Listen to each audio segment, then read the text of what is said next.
scientist analyzes a legendary Viking sword and finds the impossible. Its steel is 800 years ahead of its time. But this discovery is a heresy. Her data is erased, her career destroyed by a powerful man who insists the sword's power comes not from science, but from sacred magic. How does a scientist fight a battle for reality itself when her opponent is willing to do anything to protect a superstition? What secret was worth destroying a life to keep? The hum was the first thing you noticed in Dr. Anya Sharma's world. It wasn't one sound, but a choir of them. The low, steady thrum of the ventilation system, the higher-pitched whine of cryogenic coolers, the almost subliminal electronic fizz of a dozen processors working in silent concert. It was the sound of order, of control, of a universe distilled down to measurable, predictable forces. Anya's lab, deep in the university's materials science wing, was a temple to the quantifiable, and she was its high priestess. Tonight, her altar was a workstation bathed in the cold blue-white light of a monitor displaying a rotating 3D molecular lattice. Beside it, an anachronism lay in silent judgment. On a tray lined with sterile dark blue velvet rested the V9 Ulfberht. It was a Viking sword, forged over a millennium ago, yet it felt heavier than just its physical weight. Its surface was a roadmap of a violent life, pitted and scarred from battles Anya could barely imagine. The fuller, the shallow groove running down its center, was inlaid with the maker's name, a series of pattern-welded letters that seemed to shift in the sterile light. It was a relic, a piece of history. But to Anya, it was just another data set. She took a sip of coffee from a ceramic mug. It was stone cold, the dregs of a brew made hours ago. She barely noticed. Her focus was absolute, her eyes flicking between the spectrograph data on her tablet and the model on the main screen. Manganese content is consistent with Rhenish bog iron, she muttered to herself, her voice a dry rustle in the quiet room. Trace elements of phosphorus, a bit high, but within expected parameters for bloomery smelting of that era. Every piece of data confirmed her initial hypothesis. This was a masterwork of its time, a high-quality weapon forged by a smith who was an artist with their hammer. The iron had been folded and beaten, hammered and quenched, coaxing carbon into the metal to give it a hard edge while keeping the core soft and flexible. It was difficult, painstaking work, a craft, but it was a known craft, a solved equation. Anya respected the skill, but it held no mystery for her. Her job was to quantify that skill, to translate the smith's fiery art into the cold, hard language of numbers. She keyed in the final command sequence, initiating the destructive microanalysis on the minute sample they'd been permitted to take. The last test, the carbon analysis, the mass spectrometer began its quiet work, humming a new note that joined the lab's choir. Anya leaned back, rubbing her tired eyes. It was a formality, really. She knew what she would find.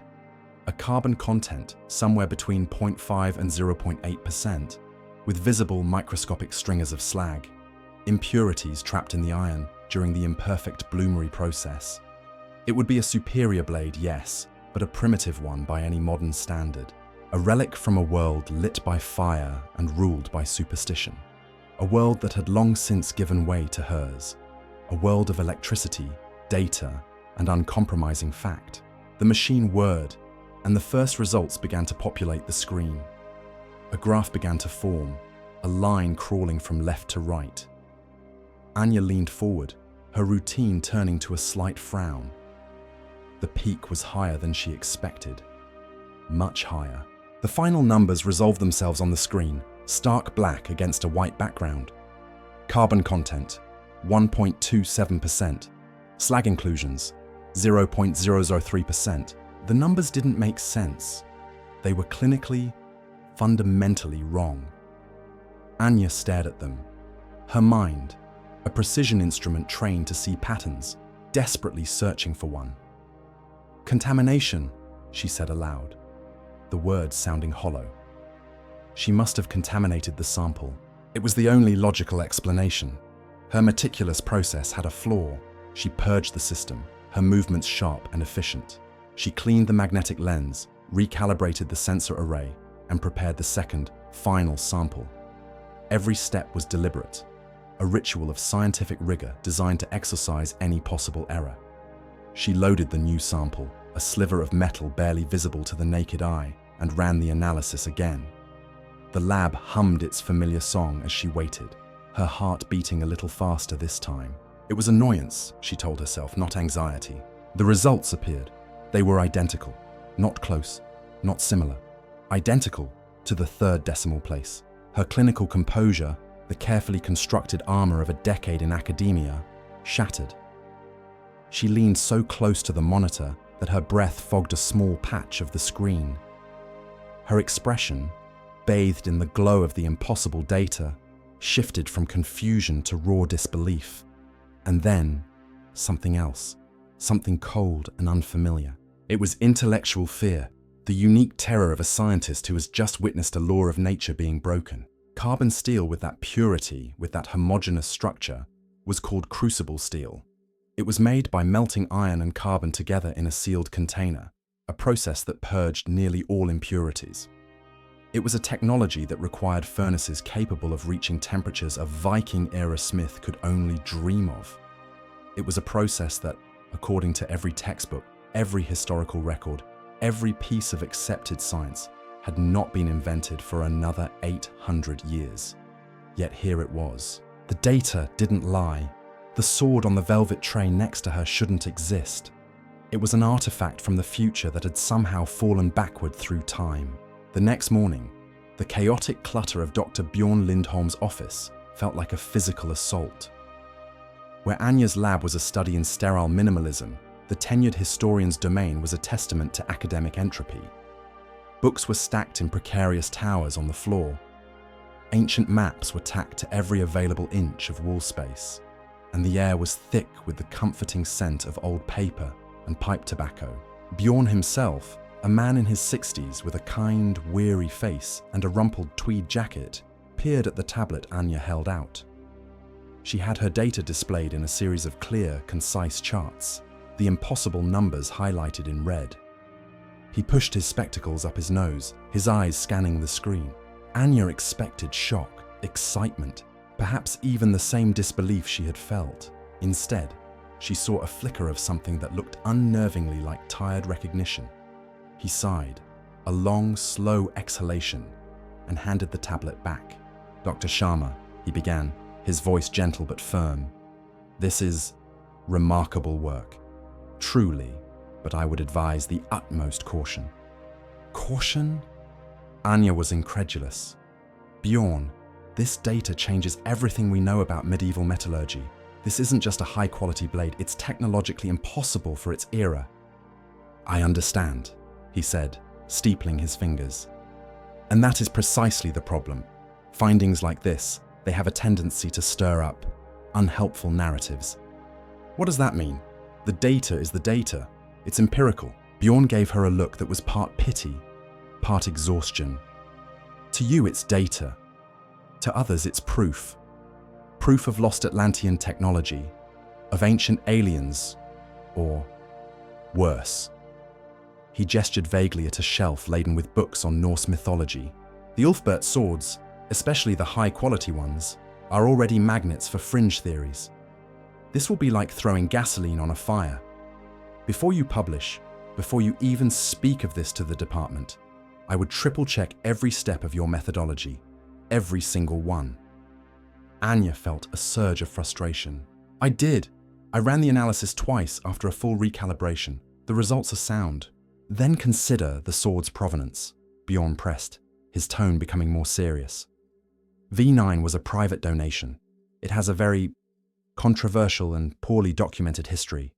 A weapon like this, with data like that attached to it, it attracts powerful interest. Some people are more invested in the mystery than the solution." He leaned back in his creaking chair. "Just be careful, Anya. You've found something, I don't doubt that. But you may have found more trouble than you bargained for." Bjorn Lindholm's words echoed in Anya Sharma's mind, not as a warning, but as a challenge. Unhelpful narratives, controversial provenance. They were the words of a man afraid to overturn the intellectual apple cart. Anya was not. Frustration was a powerful fuel, and it drove her from the historian's cluttered office to the sterile silence of the university's digital archives. The library was a ghost town at this hour, the only sound the soft click of her keyboard. She pulled up the acquisition file for Viking Ulfberht. It was, as Bjorn had hinted, suspiciously thin. A single page, a deed of gift dated 6 years ago. The item was listed simply as 9th century iron longsword. The donor's name was a solid black bar, a digital redaction that screamed secrecy. The only identifier was a corporate entity, the Vigrid Circle Historical Foundation. It meant nothing to her. She dug deeper, cross-referencing the sword's catalogue number with archaeological journals, chasing footnotes down digital rabbit holes. Most were dead ends. But then she found a pattern. In 3 separate papers on high-quality Norse blades, she found oblique references, footnotes that mentioned parallels between the superior quality of certain artifacts and the hyperbolic descriptions found in the Icelandic sagas. Anya scoffed, leaning back in her chair. Sagas. Heroic poems filled with giants, gods, and magic. It was romantic nonsense. She was a scientist, not a folklorist. Metallurgy was forged in fire and physics, not in poetry and superstition. Her finger hovered over the mouse, ready to close the tabs, but she hesitated. Leave no stone unturned. It was the first rule of good science. With a sigh of self-recrimination, she saved the links to a new folder on her drive, labeling it Esoterica. It was a concession, a loose thread she felt compelled to pull, even if she was certain it would lead nowhere. The next day, Anya stood before the department review board. The conference room was grey and soulless, and the 5 academics seated around the polished table looked at her with expressions ranging from boredom to outright hostility. She presented her findings with clinical precision, the impossible numbers displayed on the large screen behind her. As you can see, she concluded, the carbon content and lack of slag inclusions are not consistent with bloomery steel. They are, in fact, textbook characteristics of Crucible steel, a methodology not seen in Europe for another 800 years. Silence. Then, Dr. Evans, her longtime professional rival, cleared his throat. Or, he said, a smug little smile playing on his lips, it's a textbook characteristic of sample contamination. Your lab, Dr. Sharma, is adjacent to the advanced materials wing. It's not inconceivable that microscopic particulates from their carbon nanotube experiments could have. The accusations continued, a barrage of professional skepticism, thinly veiling a deep-seated refusal to accept a reality that would force them to rewrite their own papers. Anya felt the familiar chill of isolation creeping in. They didn't want to see the truth. They wanted to find a flaw in the messenger. It was then that the door opened. A man in his 50s, dressed in a suit so perfectly tailored it seemed molded to him, stepped inside. He had a commanding presence, and the room fell silent. "My apologies for the interruption," he said, his voice smooth and confident. "I'm Marcus Thorne. My foundation funded this analysis. I was hoping to hear the results." Evans began to stammer an explanation, but Thorne's eyes were fixed on Anya.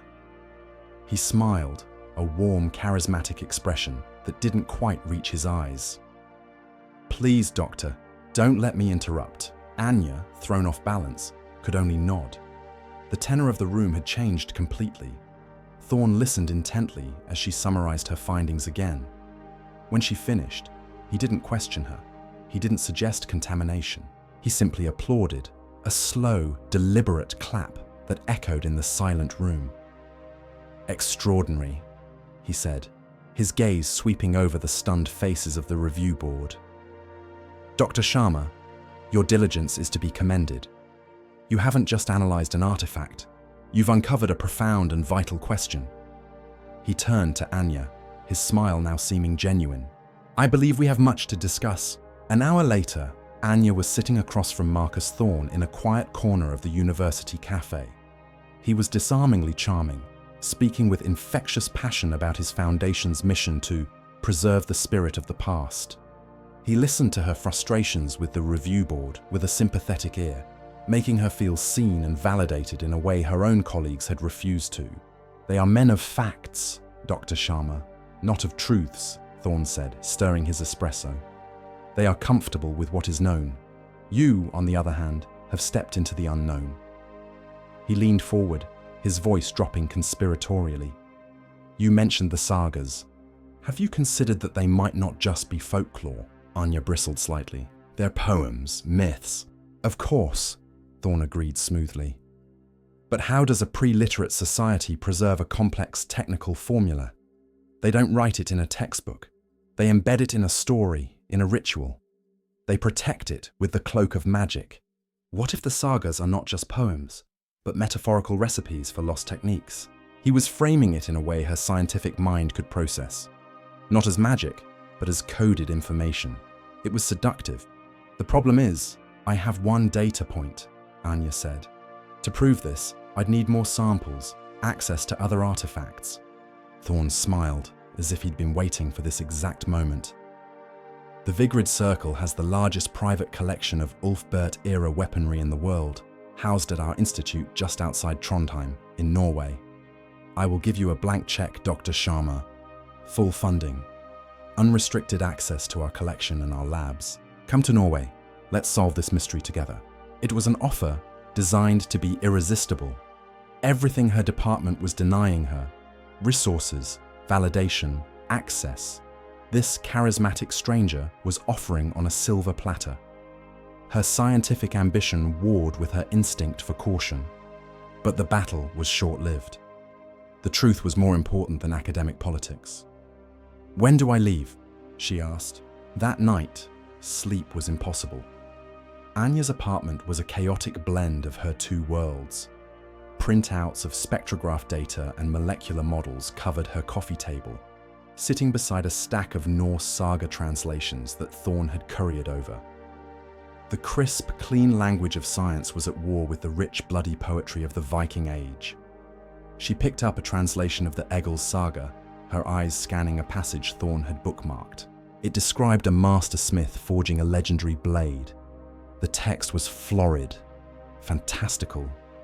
It spoke of the smith chanting secret runes under a moonless sky, of tempering the glowing steel not in water, but in a sacred mixture containing the blood of the sky bear. Anya scoffed and tossed the book aside. "Blood of the sky bear," she muttered. Preposterous. It was exactly the kind of romantic nonsense she'd expected. She was about to give up and try to sleep when her eye caught a small academic footnote at the bottom of the page, referenced next to the phrase. Her curiosity piqued. She picked the book back up. The footnote read, "Kenning, a poetic compound. Skybear, skabjorn, is an exceedingly rare descriptor, hypothesized by scholars to refer to iron-rich meteorites, which were sometimes described as falling to Earth like great, dark beasts." Anya froze, the book held tight in her hands. Her breath caught in her throat. It wasn't poetry, it wasn't magic, it was a recipe, a bizarre, coded, proto-scientific recipe. The ancient smith wasn't praying to a spirit animal, he was describing an ingredient. An iron-nickel alloy from a meteorite, a material that would dramatically alter the properties of the steel. In that moment, the solid wall in her mind, the one that separated the clean, logical world of science from the messy, superstitious world of myth, cracked. And through that crack, 1,000 new, unsettling questions began to pour. The flight to Norway felt like a journey across a threshold. As the plane descended, the neat, orderly grid of the university town gave way to a landscape of raw, mythic power.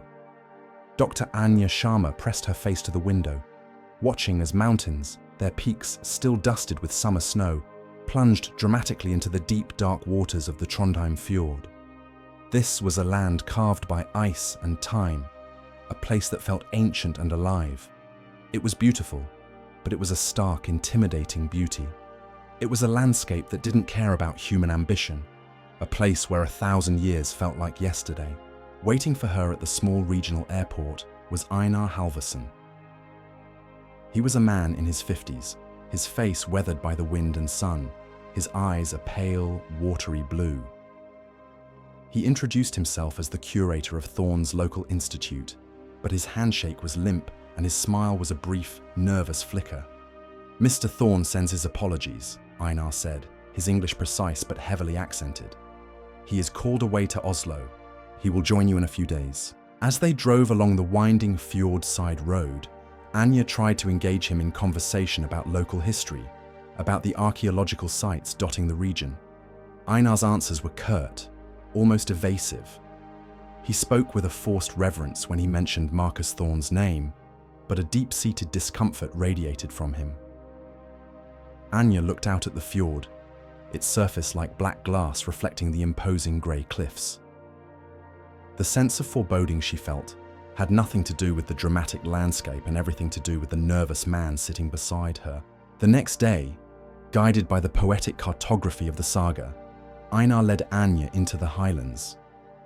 Their destination was a secluded peat bog, nestled in a valley that the tourist maps had forgotten. The air grew still and heavy as they left the car and hiked the last kilometre. Einar's nervousness had intensified. He walked with a hushed reverence, his eyes scanning the gnarled trees that fringed the bog. "The old people, they have stories about this place," he said, his voice barely a whisper. "They say the ground here is Helgada, sacred, that it remembers everything that has been buried in it. They say it should not be disturbed." Anya heard the words, but her focus was on the task at hand. This was not a cursed place. It was a potential data source. She knelt at the edge of the bog, the ground soft and spongy beneath her boots, and unlatched her portable soil analysis kit. To Einar's visible distress, she drove the polished steel tube of a core sampler deep into the dark, wet earth. The saga says the smith came to a place where the earth was red and the water was black. Anya recited, more to herself than to him. It's a perfect description of a bog rich in iron deposits. She worked for hours, methodical and focused, a modern scientist imposing order on a place steeped in myth. She took core samples, water readings, and catalogued the unique flora. As she worked, Einar stood at a distance, a silent, anxious guardian of the bog's forgotten sanctity. Late in the afternoon, her sampler hit something solid a metre down. Carefully, she excavated the area. First, she uncovered a layer of unusual, rust-coloured mineral deposits she didn't immediately recognise. Then beneath it, she found a collection of preserved bones. They were ancient, stained black by the tannin-rich water, and they were large. One was unmistakably the femur of a massive brown bear, the sky bear. The physical and the mythical had just converged in a spadeful of black earth. That evening, Marcus Thorne returned. He was every bit as charming as Anya remembered, sweeping into his private museum with an apology for his absence and an infectious excitement. The museum itself was a masterpiece of design. It was less a collection of artifacts and more a temple to them. Polished concrete floors and soaring glass walls housed priceless objects, each displayed with dramatic lighting and minimalist reverence. It was a stunning, high-tech cathedral for the Viking Age. "I believe in giving the past a modern voice," Thorne said, gesturing to a holographic display that reconstructed a Viking longship in mid-air. He led her to the heart of the exhibit, to a single glass case. Inside, resting on black velvet, was another Ulfberht. It was even more perfectly preserved than the V9. "This one was found not 5 kilometers from the bog you visited today," Thorne said casually. Anya's heart leaped. The connection was right there. "Marcus," she said, her voice electric with discovery, "my findings from the bog are significant. I found preserved bare bones and unusual peat deposits that I believe are the key. If you'd let me take one microscopic sample from this blade, just to run a comparative analysis." The warmth vanished from Thorne's face. It was as if a mask had dropped. His eyes became cold and hard. "Impossible," he said, the single word sharp enough to cut. But it would prove the theory, Anya pressed. It could connect the saga, the materials, and the sword itself. The artifact is too fragile. Its provenance too important to risk, he said, his voice a low, dismissive murmur. He put a hand on her shoulder, his grip surprisingly firm, and steered her away from the display case. Your work in the bog is fascinating, of course, a wonderful contribution to the historical context. His charm had returned, but it was different now. It was a tool, a barrier. Leave the artifacts to me. In that moment, Anya understood. Thorne wasn't her collaborator. He was her curator. And he, not she, would control the narrative. She retreated to the small, temporary lab the Institute had provided for her. It was a sterile, impersonal space, a world away from the grandeur of Thorne's museum. But it had the equipment she needed. Under the hum of the fluorescent lights, Anya worked late into the night, her mind racing. Thorne's refusal had been a setback, but it had also been a clarification. She was on her own. She loaded the samples from the bog into the analyzer. First, the peat. The results were immediate and startling. It was exceptionally rich in phosphorus, a chemical agent that could act as a flux, allowing a forge to reach higher temperatures and burn away impurities more effectively. Next, she analyzed the bare bones. She ran a simulation, a thermogravimetric analysis to determine their chemical composition when burned. They would produce bone ash, a catalyst rich in a specific carbon isotope. Alone, they were chemical curiosities. But together, Anya's hands trembled as she sketched out the equation on a whiteboard. Bog iron from a meteorite, providing a nickel-iron base. Phosphorus-rich peat as a fluxing agent, and bone ash as a carbon catalyst. It wasn't a ritual. It wasn't an offering to the gods. It was a breathtakingly advanced chemical formula, a lost recipe for creating a flawless high-carbon crucible steel. The sagas were real.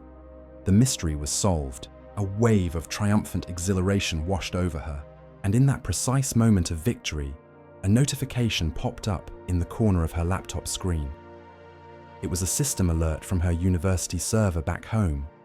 Frowning, she clicked on it. User data inaccessible, it read. Directory not found. A cold knot of dread tightened in her stomach. She frantically tried to log into her research archive. Access denied. She tried the backup server. Access denied. A final stark message appeared on the screen. Error. Primary and backup files for user Anya Sharma have been permanently deleted. Everything. All of it. Her original spectrographs. Her carbon analysis of the V9. The foundation of her entire project. It was all gone. Wiped clean. The exhilaration of her discovery curdled into ice-cold horror. This wasn't a server crash. This was an execution. She had just found the truth, and someone had just tried to bury it forever. Panic is a corrosive acid. It eats away at logic, at reason, at the calm, methodical processes that had defined Dr. Anya Sharma's entire life. She sat in the sterile silence of the temporary lab, the error messages on her laptop screen mocking her. It was the middle of the night back home. The university's IT help desk was just a recorded message. She was professionally adrift. Her career's most significant discovery vaporized into the digital ether, and she had never felt more alone. A frantic knocking at her door shattered the silence. Anya's heart hammered against her ribs. She froze, expecting Thorne's security, but it was Einar Halvorsen, his face pale and slick with sweat, his eyes wide with terror. They know, he whispered, pushing his way inside and locking the door behind him. They know you have solved it. What are you talking about? Who knows? Anya demanded, her own panic feeding off his. Thorne, the Vigrid circle. Einar's voice was a ragged whisper. It is not a foundation. Not really. It is a society, a circle of believers. They see the swords not as history, but as holy relics. Sacred. The pieces began to click into place, forming a picture far more terrifying than simple academic rivalry. The data wipe. That was Thorne. Einar nodded, unable to meet her gaze. He ordered me to monitor you, to report on your progress. When I told him what you found in the bog, that you had connected it all, he said you were committing a sacrilege. He looked at her then, his eyes pleading for understanding. He believes you are stripping the magic from the world, reducing a sacred saga to mere science. He believes the power of the sword comes from the ritual, from the faith of the smith, not from the carbon content. The antagonist's motive, laid bare, was more absolute than she could have imagined. This wasn't about patents or prestige. It was a holy war, and she was a heretic. Einar fumbled in his pocket and pulled out a thin plastic keycard. He pressed it into her hand, his own trembling.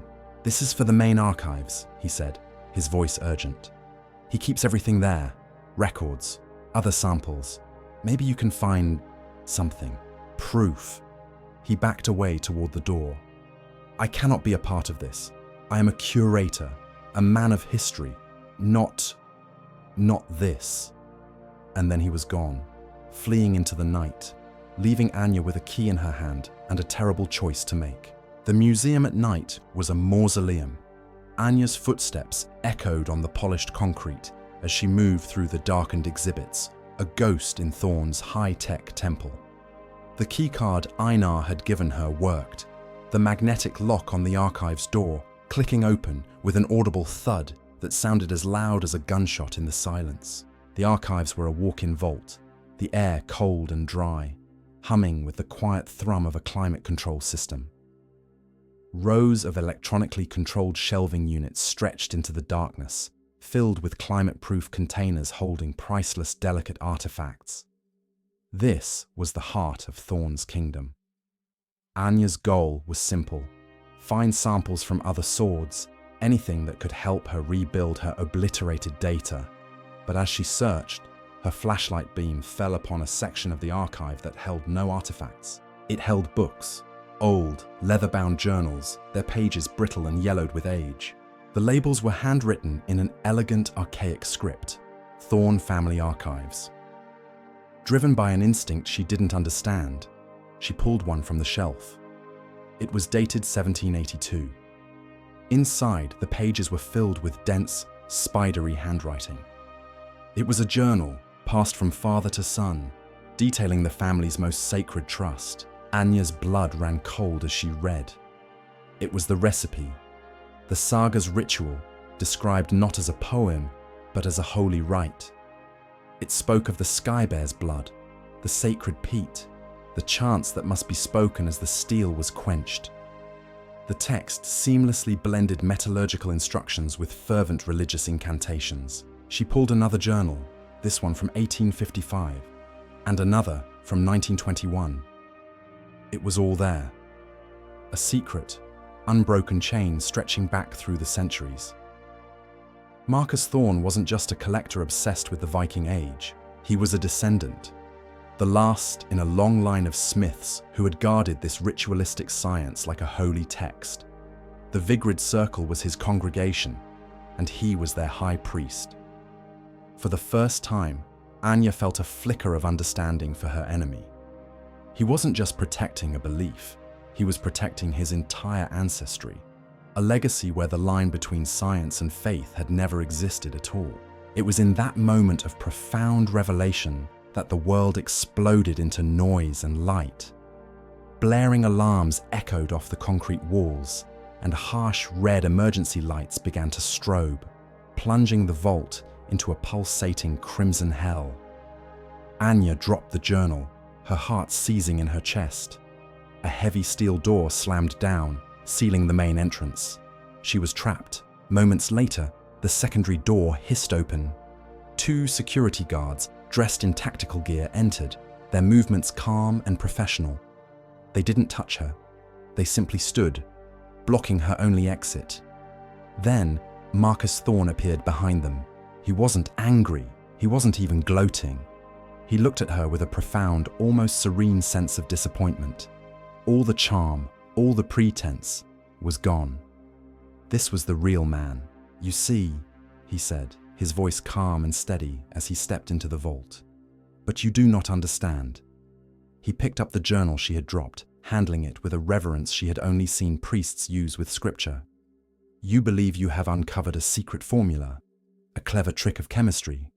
You are a child who has found her father's watch and, by taking it apart, believes she understands the nature of time. He walked towards her, his presence filling the confined space. My ancestors were not chemists, Dr. Sharma. They were conduits. The chants, the rituals, the blood of the sky bear. That was the point. The materials were just the vessel.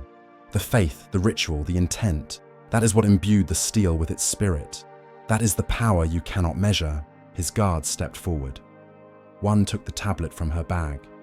The other gently took the sealed containers, holding her samples from the bog. They were stripping her of everything. Your career is over, Thorne stated, not as a threat, but as a simple fact. Your data is gone. Your evidence is confiscated. You have no proof and no credibility. You will be a cautionary tale in academic circles, a promising scientist who flew too close to the fringe and got burned. He gestured for the guards to open the door. You are free to go. There will be a car waiting to take you to the airport. Your flight has been arranged. He wasn't going to have her arrested. He was going to erase her. Anya stood there, stripped of her research, her evidence, her entire professional life. Thorne had used the tools of her world, surveillance, data deletion, security systems, to protect the sanctity of his. The irony was suffocating. He had won, utterly and completely. As she walked out of the vault, a defeated ghost in his kingdom of myth, she understood that she had lost more than just her data. She had lost the fight for reality itself. Defeat has a taste. It's the metallic tang of adrenaline curdling into despair, the dry, dusty flavor of a future turned to ash. Anya Sharma sat in a sterile hotel room near the Trondheim airport, a ghost haunting the final hours before her forced departure. Thorne hadn't just beaten her, he had unwritten her. She had no data, no samples, no career. She had a truth that no one would ever believe. With nothing left to lose, she made one final call. A desperate, hopeless gesture to the only person who had shown her a sliver of understanding. She called Bjorn Lindholm. Anya, thank God.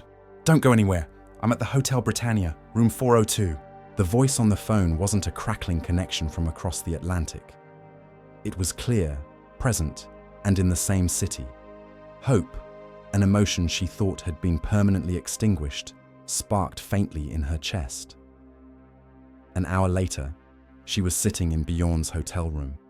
The weary historian looked older than she remembered, his eyes etched with a guilt she didn't understand.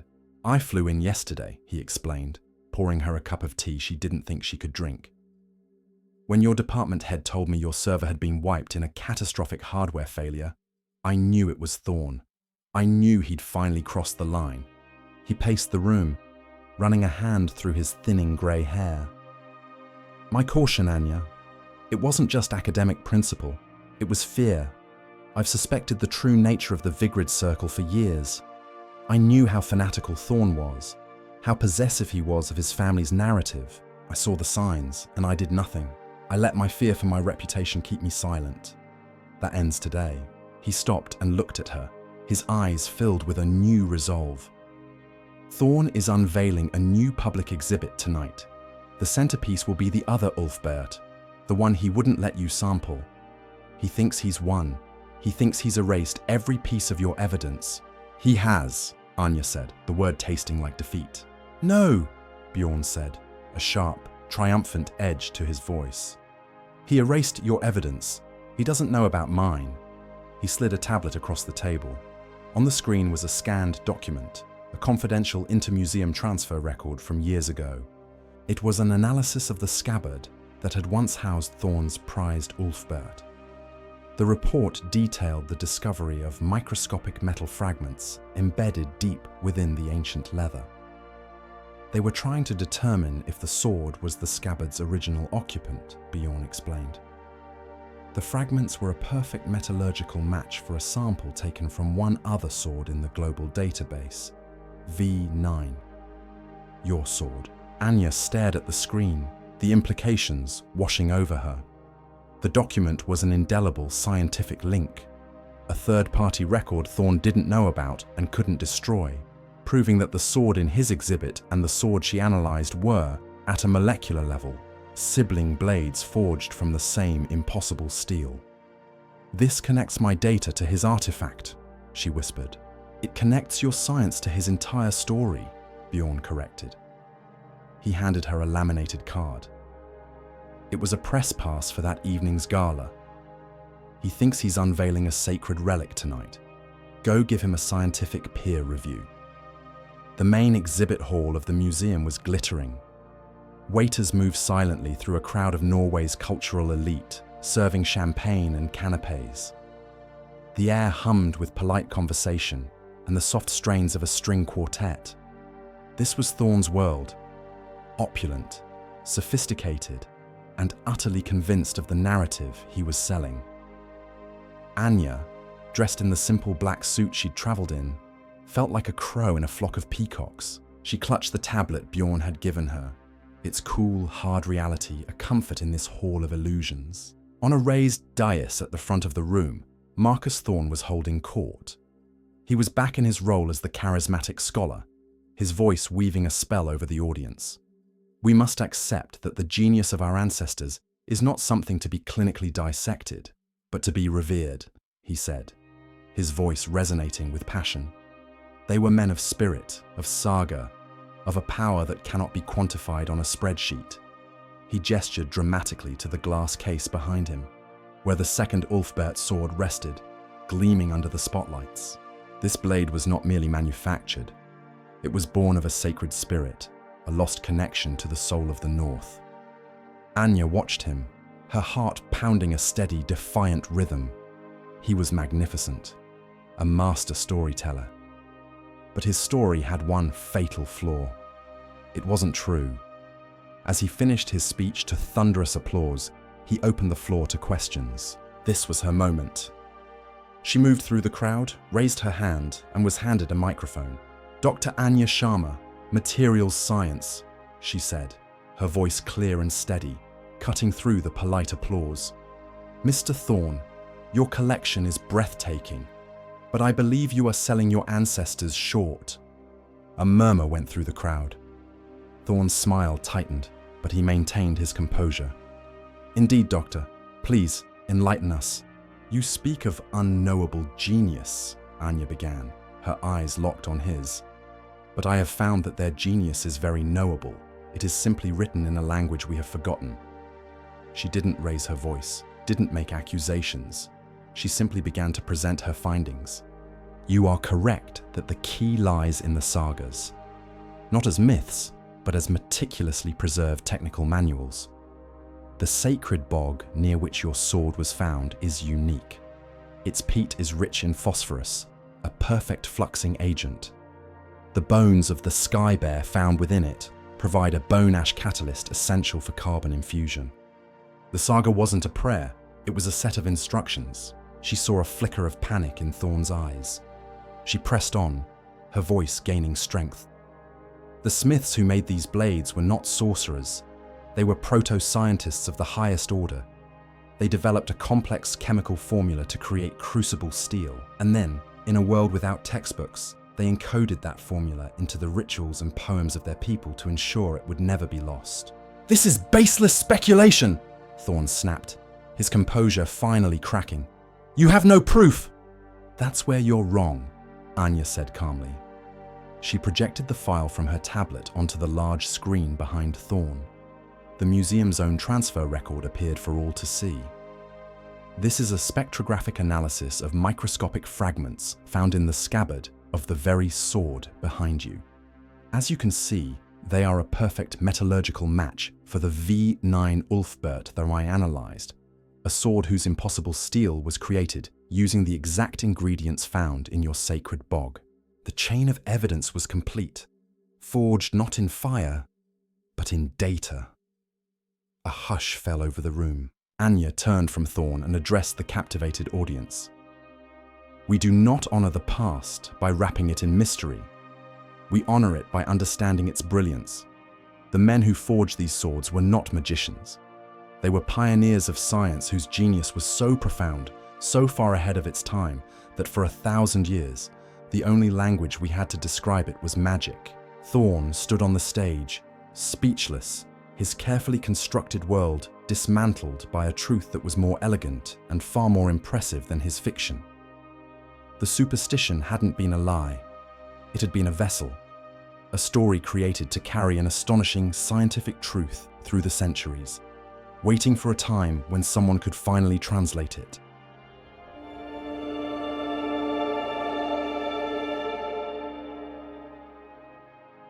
There's something incredibly satisfying about the moment Dr. Sharma cracks the code, isn't there? The chaotic, romantic poetry of the saga is distilled into the clean, elegant language of chemistry. A mystery is solved. It's a classic victory for the modern mind. We figured it out, but the story doesn't let us rest there. It forces us to confront the perspective of Marcus Thorne, the man who asks if something vital is lost when we reduce saga to science. He argues that the ritual, the faith, the intent were the real power. And it's a compelling thought. For his ancestors, the process wasn't just a formula, it was a connection to the sacred, a way of infusing their work with meaning and a soul. Does explaining a phenomenon also risk disenchanting it? The story offers a beautiful resolution. The superstition wasn't a lie, but a vessel. It was a brilliant, poetic time capsule designed to carry hard science through the ages. The magic was the delivery system for the facts. And yet, the tension remains. By translating the poem, do we lose some of its beauty? So, that's what I'm left wondering. When we find the scientific truth behind a myth, do we gain knowledge at the cost of losing wonder? Let me know what you think in the comments.